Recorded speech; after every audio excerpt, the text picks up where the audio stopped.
I do it all the time. I just turned it into y because the f of x kind of was bugging me a little bit, so I just called it y. And then I know that this thing, I'm pretty sure I know how this thing looks. I think when it has a, they have some pictures in one of the lessons where it has a whole bunch of pictures and it has them all going through one and they all go like this or they go like this. Do you guys remember that picture?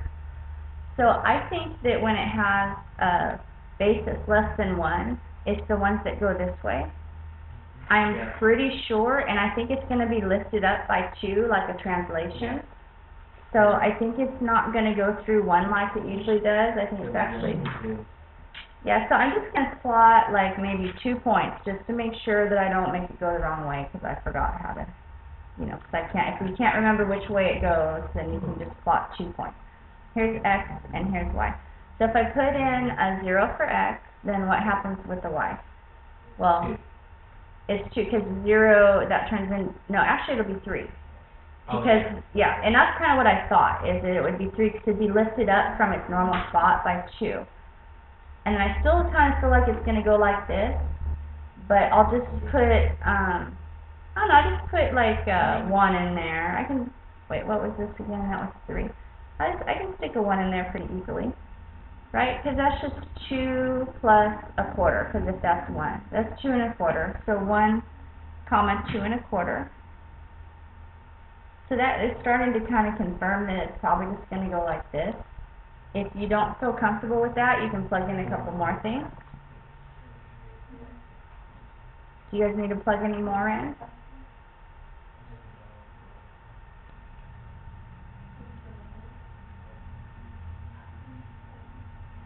So the asymptote is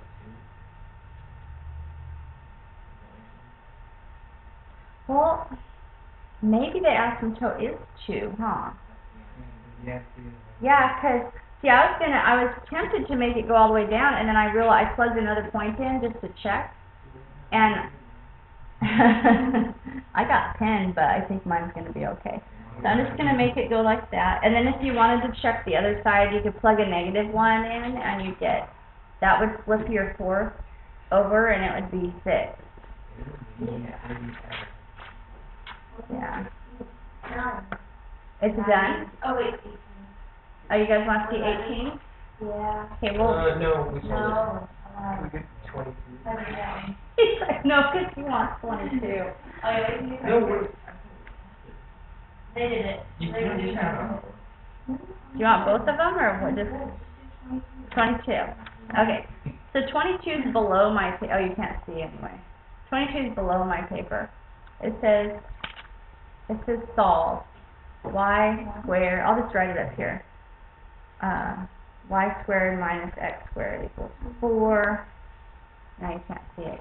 And y plus 3x equals 2.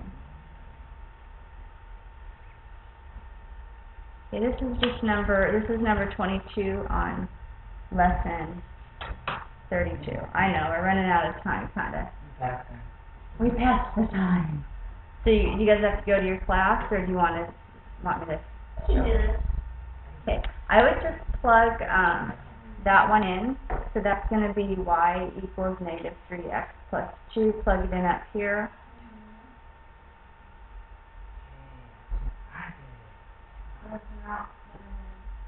Okay, so I'm going to square that out down here where I have more room.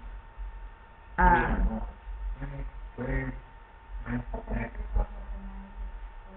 think it's going to be 12x, because you have to go 3 times 2 is 6 times 2. Remember, you have to double it.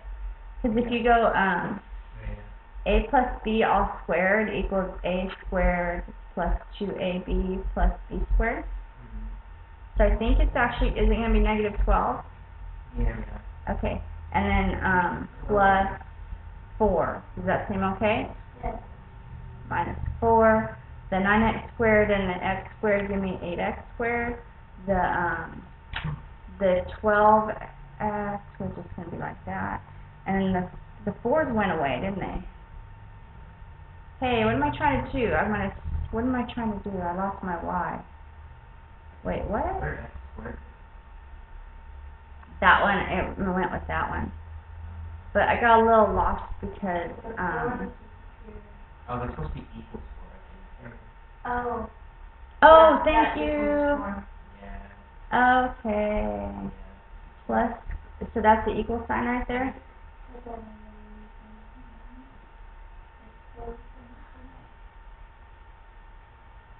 For the fourth?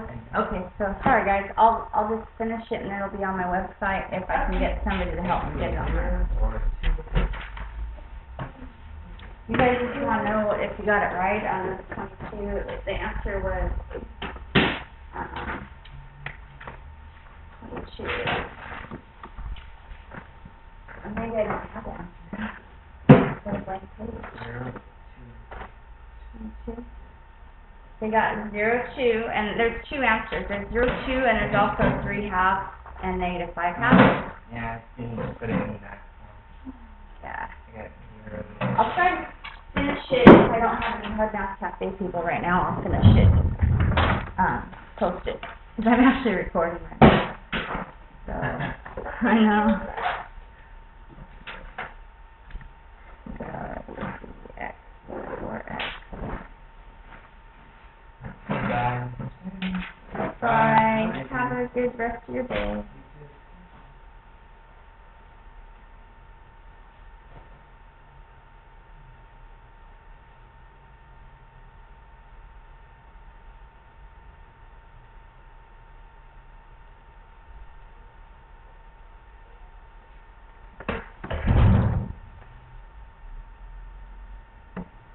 So I got x is 0 and x is 3 halves, and then, so that tells me that I'm gonna have 2 ordered pairs as my answer, because if you remember, the original was, that's probably a hyperbola right there. Wait, let's see.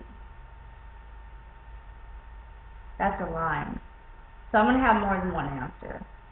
Or I could have more than one answer, so that's why, and I ended up with 2 answers. So I'm gonna have 0, comma something, and 3 halves, comma something. So plug in the 0 anywhere I want. I think a really nice place to plug 0 in would be right here.